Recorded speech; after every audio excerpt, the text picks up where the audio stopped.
Il prit de même la coupe après le souper et la leur donna, en disant, cette coupe est la nouvelle alliance en mon sang, qui est répandue pour vous. Cependant, voici... Amen. Amen. Elle est inspirée.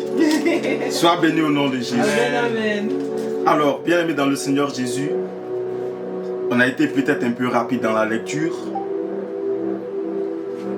Je te demande donc, quand tu vas arriver à la maison, après ce culte, ou toi qui es à la maison déjà, qui me suis, peut-être sur WhatsApp ou sur les réseaux sociaux, par le live et tout, ou qui me suivra sur YouTube, par le temps d'enseignement, parce que je t'invite à aller voir l'enseignement en long et en large pour celui qui ne l'a pas fait sur YouTube, d'accord, sur la chaîne Maison Spirituelle TV.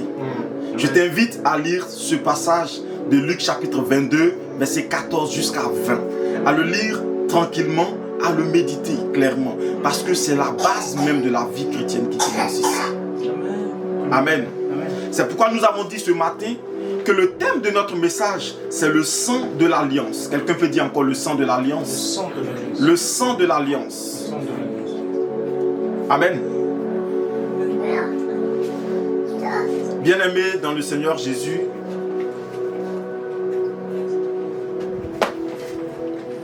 nous savons pertinemment ce que c'est que le sang. Tous autant que nous sommes, nous connaissons le sang. Parce qu'il nous arrive parfois, lorsque nous sommes dans les tâches ménagères, ou lorsque nous sommes dans les bricoles, pour quelqu'un qui est bricoleur comme moi, qu'on se fasse de petites entailles, ou souvent même de grandes blessures. Je ne veux même pas parler des situations les plus compliquées comme les accidents. Mais quand il y a ces situations, il y a quelque chose qui sort de nous. C'est un liquide, tout rouge. Et ce liquide qui sort là, c'est ce qu'on appelle le sang. Donc normalement, toute personne, bon je ne sais pas, il y a peut-être des personnes qui sont nées jusqu'à leur âge adulte qui n'ont jamais été blessées, qui n'ont jamais vu du sang. Donc c'est pour ces personnes peut-être que je fais une définition ici. Sinon, toute personne qui est bricoleuse, je ne sais pas si on dit bricoleur ou bricoleuse, d'accord, comme nous là, a déjà connu ce que c'est que le sang.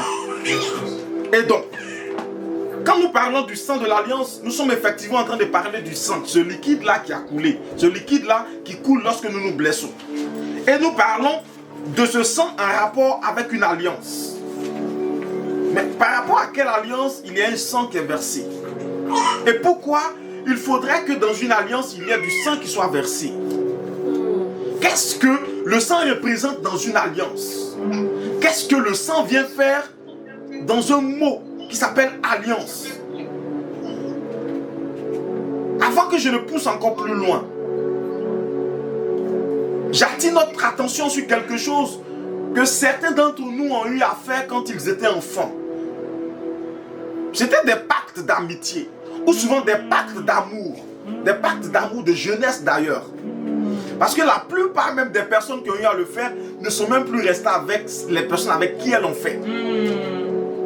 Je peux développer? Amen. Je prends une lame, que ce soit la lame d'un couteau